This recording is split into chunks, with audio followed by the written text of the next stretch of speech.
Hello, this is Sandy Gallagher welcoming you back into Thinking into Results. So now that you've spent time creating your worthy goals and you have an idea of what you want, how do you get there? What's the next step?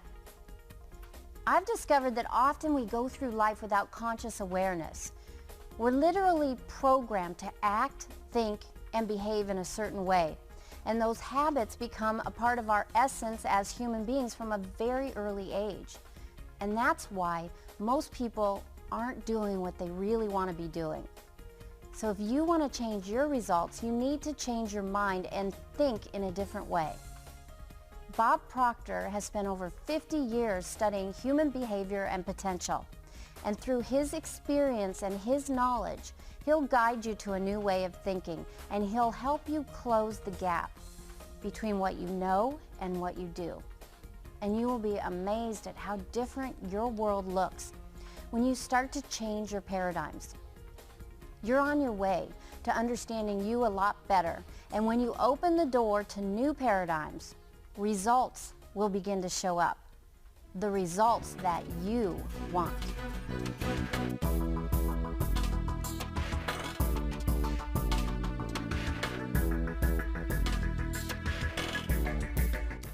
Hello there, we're back again. And the idea that I'm going to share with you could be, without question, one of the most profitable ideas that you ever focus your attention on. I'm sure you do focus your attention on this at times, but it may be more like a passing thought, like a thief in the night. It just keeps on going. And what we want to do is bring our conscious attention to bear on this, focus on it for a few minutes. It's about the knowing-doing gap. There's an enormous difference between what most people know and what they do. Now, when I say most people, I could say almost all people. Because we have been conditioned, we've been raised, it's passed along genetically, it's certainly a part of our early conditioning in our little life.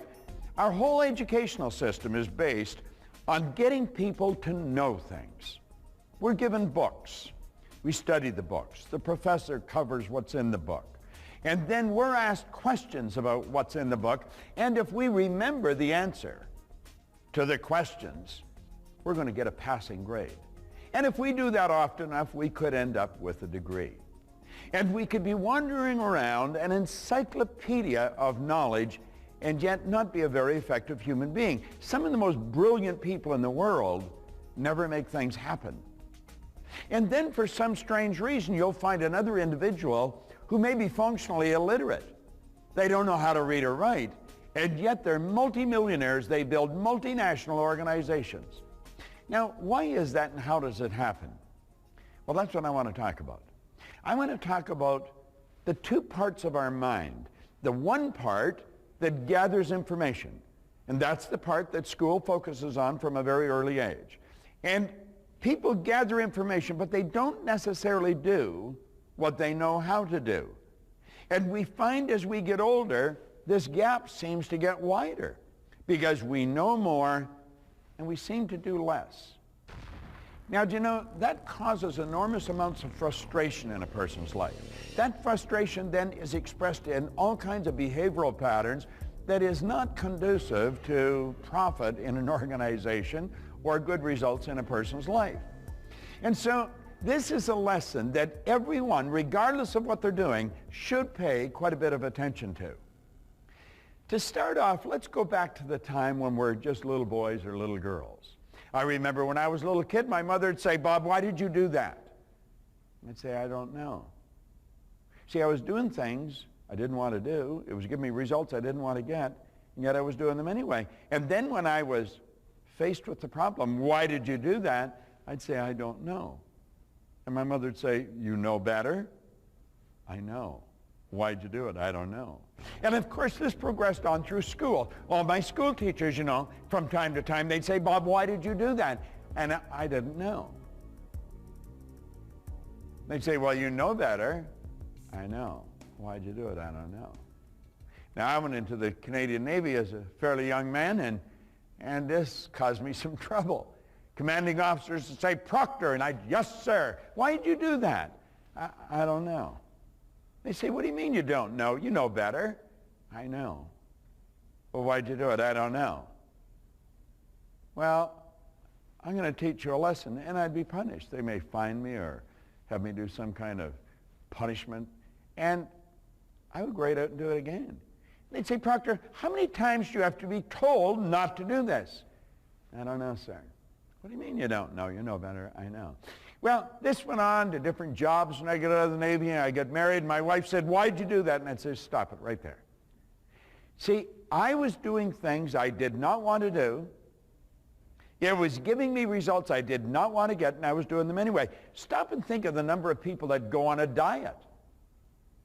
And they see that piece of cake. And they know they shouldn't eat it.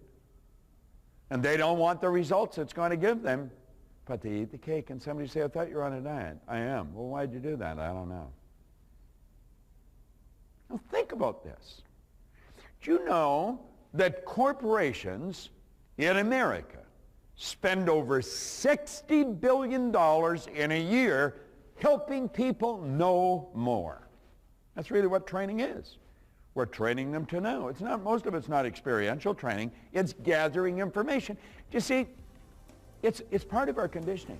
All the way through school, gather information, sit them in a classroom, give them more information. That's what we're doing right here. But this is information that is going to solve a problem for you that most people carry to their grave. You see, there are two parts to our mind. Now, I know psychologists, psychiatrists will say there's many parts to our mind, and that's probably very true. But there's two parts we want to focus on.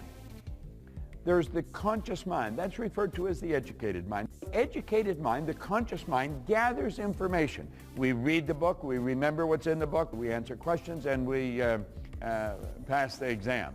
See, we read it, remember it, and repeat it. But that doesn't mean that we're going to do it. The part of our mind that gathers information is the conscious mind.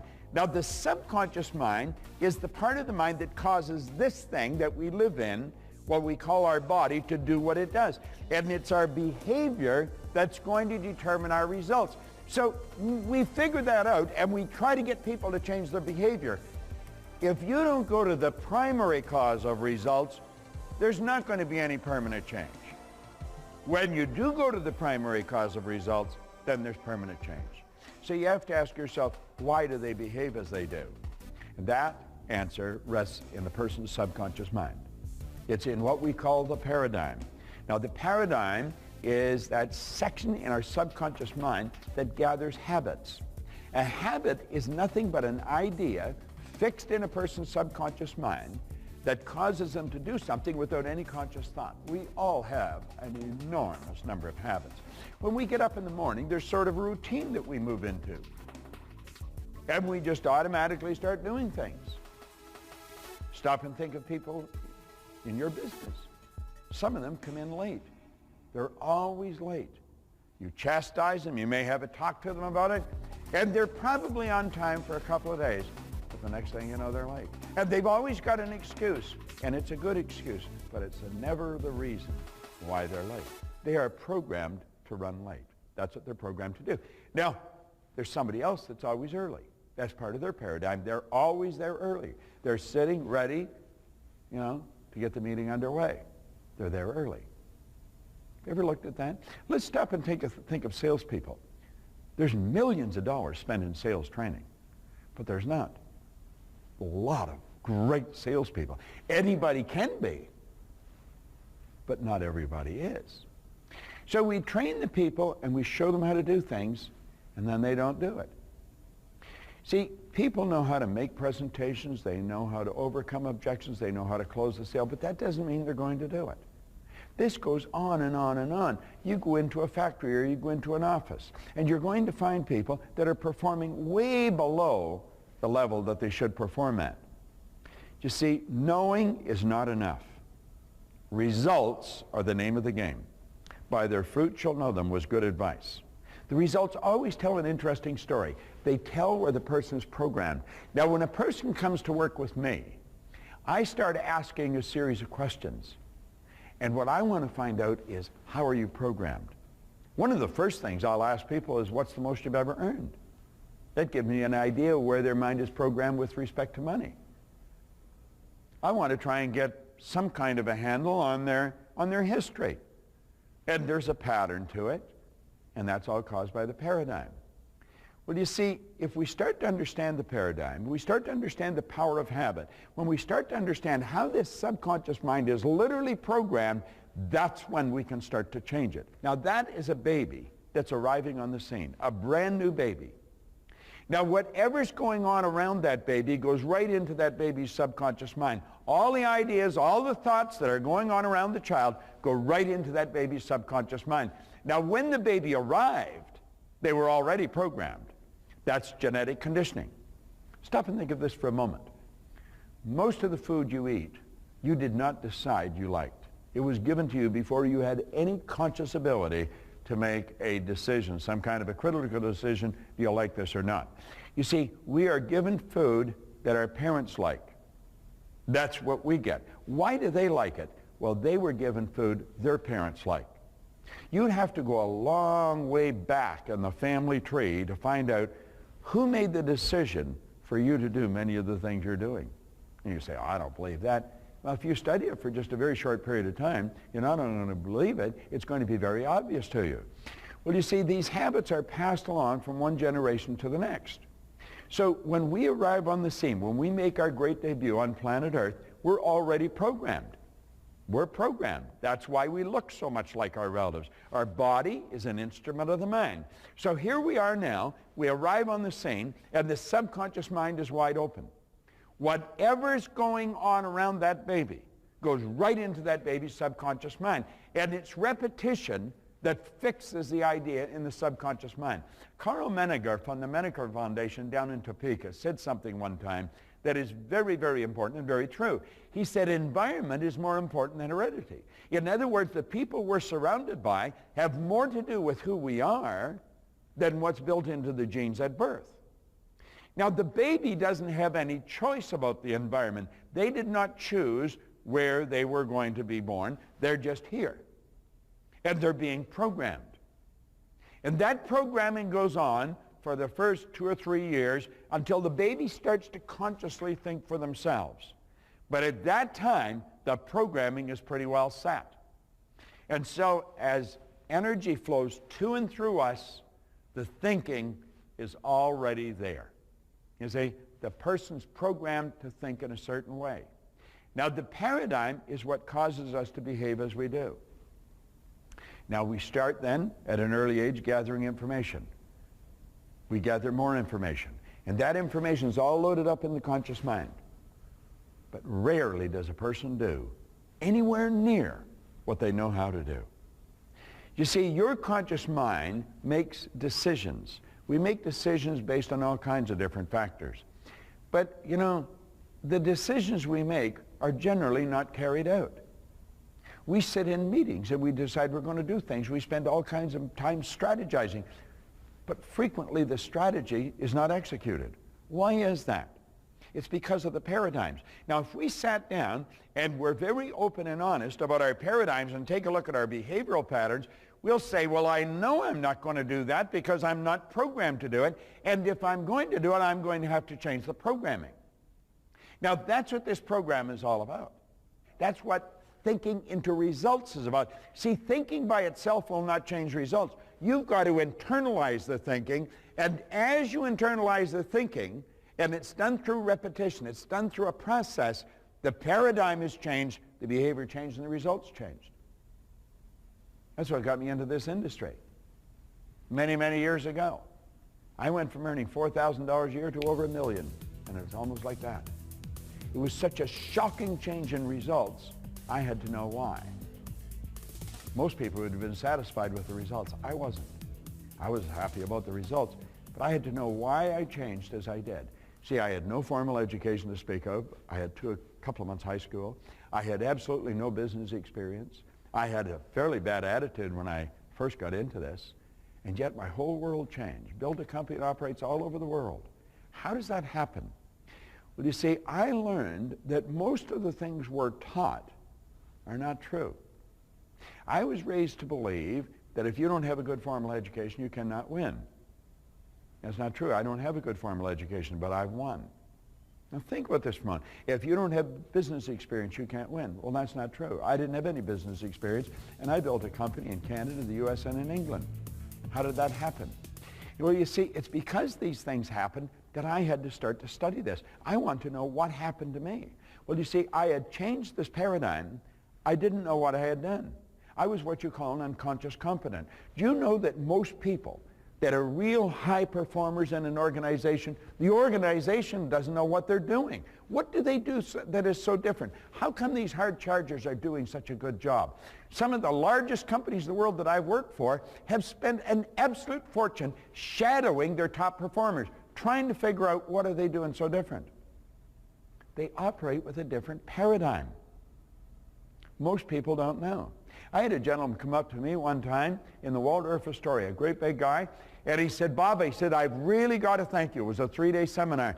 He said, this is the first time I've understood what I did. And I said, well, what did you do? He said, I won the gold medal in the decathlon in the Olympics in Melbourne, Australia in 1957. His name was Milt Campbell. Milt and I became very good friends. But he said, I never understood what I had actually done. We take a look at people that are performing very, very high performers, and we're thinking, how are they doing it? Some of them aren't that bright. Some of them haven't gathered that much knowledge. You see, we say bright because of the knowledge they've gathered, but gathering the knowledge isn't going to give them the results. Now, I'm not saying you don't need knowledge, you do. And because I didn't go to school, I'm not anti-education. I think education's almost sacred. All my kids went to school. See, I just changed question in our home. I didn't ask if they were going to go. I asked them where they were going to go. So what we have to do, we have to ask ourselves, why do people behave as they do, and why don't they behave the way they want? I want you to stop and think of the knowledge that some of the people in your organization have, and then take a look at their performance and say, now, how can we close this knowing-doing gap? Because that's what this is all about. When you watch a person move, study them, watch the way they move, you're going to find that their behavior is habitual. It is habitual. And start to understand that the knowledge they're holding or gathered, it's not controlling what they're doing. Their paradigm's controlling what they're doing. Listen to the conversations that are going on. See, to call a person into your office and say, Harry or Betty, your performance just isn't going to cut it. And they'll say, well, tell me what I have to do and I'll change it. See, I know this because I've been called into the office. And I promised, you give me one more chance and I'll change. And I meant it. But I didn't change. You see, the person I was working for didn't understand it. It was my paradigm that was causing me to perform the way I was. And I didn't understand it either. So here we had two ignorant people trying to change the performance of an individual, and it wasn't going to happen. And it didn't happen. And I lost a lot of jobs because I was not doing what I was asked to do, what I said I would do. And it was my paradigm was my problem. And you know, paradigm is the problem in everything we do. The knowing-doing gap is miles apart. There are millions, billions, I've already mentioned 60 billion, just in North America on training, on helping people know more, but not on doing. We've got to begin to focus on the paradigm. We've got to help people understand why they're doing what they're doing and how to change what they're doing. And when we do that, everything starts to change. So to see, as we get into understanding goals, as we get into understanding self-image, as we get into understanding cybernetics, because the mind is something like a thermostat. It's set. It controls the temperature of our life. That's the paradigm again. The way it's set dictates the results we're going to get. And if we want to change the results, we've got to change the setting. How do we do that? We take some of the ideas that are controlling the behavior out of the paradigm and we replace them with other ideas. Now the trick is, how do you do that? And that is what the self-image lesson is all about. How does a person change the image they have of themselves? Because that is part of the paradigm. That's what's controlling the behavior. And as we get into that, the whole world starts to change. You're going to love, absolutely love, every module in this program. Thinking into results is without question the most powerful corporate transformational program you will find anywhere in the world. I've often mentioned I've got license to brag about all these ideas because none of them are mine. I have just been a very curious guy, a guy that saw dramatic change in his own life, and I just had to know why. And so for the past half century almost now, I've been gathering the information, and I'm really enthused about sharing it with you. Spot Proctor, thank you. I trust you're starting to see the power of your mind and the effect that your thoughts have on your results. And not just the thoughts in your conscious mind, but more importantly, the thoughts deep in your subconscious mind. We're starting to learn now about the role of paradigms in both our personal and our professional life. And understanding this is critical to understanding why we all get so frustrated at times. It's because of this gap between what we know and what we do. And that gap is caused by unseen thoughts in your subconscious mind. So if you're not getting the results that you want, it's because your paradigms are controlling your behavior. Change the paradigm, change the results. What is the gap between what you know you should do in a situation and what you're doing? What is your knowing-doing gap? Take time with the exercises in your participants' guide because they will open your eyes to why you do what you do and help you change your behavior for the positive results you're looking for. Now, it's going to take some effort and a bit of vulnerability too, but go ahead, give it a try. I promise you, the reward will be big.